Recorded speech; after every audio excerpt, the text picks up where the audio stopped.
heading to Desert Ridge Marketplace. Please make sure your seatbelt is fastened. For any questions, press the call support button to speak with a Wright support agent. Well, as you can probably tell by listening, Jason and I are currently in a Waymo.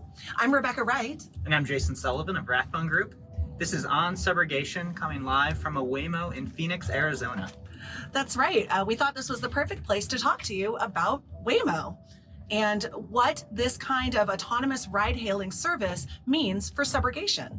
So when you have a normal collision, you have your driver, you have another driver.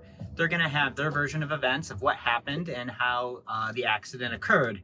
But when you're in a Waymo or an autonomous vehicle, there's no driver. That's right. So who are your targets then? Who are your potential tortfeasors when you have a claim that involves one of these autonomous taxis? Well, first of all, of course, we still have an owner. In this case, these are fleet vehicles. So the owner is going to be Waymo.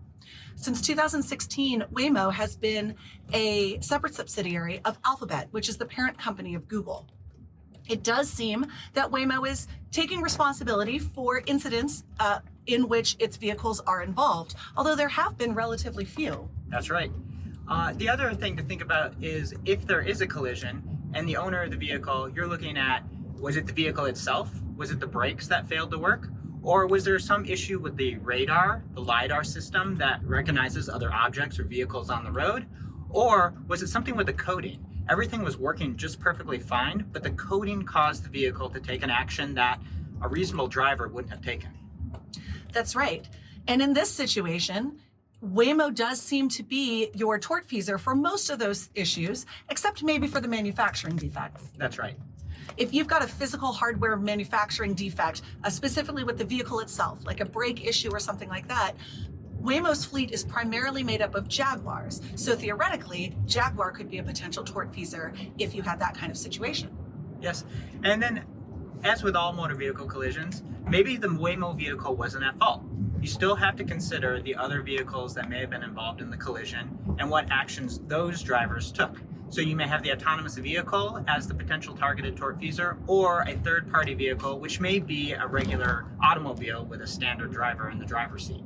And in this case, the Waymo could really help you because, of course, the Waymo is covered in cameras. There are cameras looking inside, cameras looking outside. So if you have an incident that involves a Waymo or really any modern vehicle, you should first be trying to get a hold of any dash cam footage.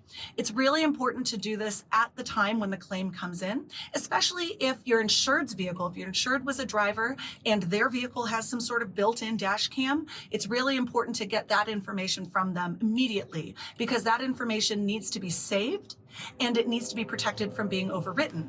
If you're talking about trying to get dash cam footage from, say, a Waymo, then you'll want to send a letter to Waymo or to whatever ride-hailing service you're talking about to ask them to protect that footage so that it doesn't get deleted. They may not be willing to turn it over to you before you get into suit, as they may require a subpoena, but at the very least, you should be sending a spoliation letter. And we are just now making a double left turn, 2 lanes making a left-hand turn. I don't know how many accidents I have seen where it's a dispute as to which driver left their lane. In a case like that, the camera angles that come with the Waymo vehicle, or potentially other vehicles that are on the road with cameras, will definitely help you know the facts of your case and the likelihood of recovery. So what if your claim involves an insured who is a passenger in a Waymo and they sustain injuries for some reason? Could Waymo argue that the insured passenger was somehow at fault for the collision? And certainly you would think, hey, you're not behind the driver's wheel, you're not controlling the vehicle, so no, a passenger in an autonomous vehicle, and we're talking about level 4 here, where the vehicle is in total control and occupants of the vehicle don't have any obligation or responsibility for the operation or driving of the vehicle. In that case, the passenger is not going to have any liability because they have no control and there's no action they could take to breach their duty. That's exactly right. In fact, this car won't even start if you have a passenger who is not buckled in safely with a safety belt. It's certainly not going to allow a passenger to take over control of the driving of the vehicle. And the key thing with these autonomous vehicles are a lot of people are skeptical of them. I talked to a lot of people this week in Phoenix, Arizona that just didn't trust the vehicle without a driver in it. But theoretically, and the studies have shown that these vehicles are actually safer and should cause fewer collisions. But we will expect to see collisions in the future involving these vehicles. So it's important to remember these facts as you come across them and think about how to pursue and present your subrogation case.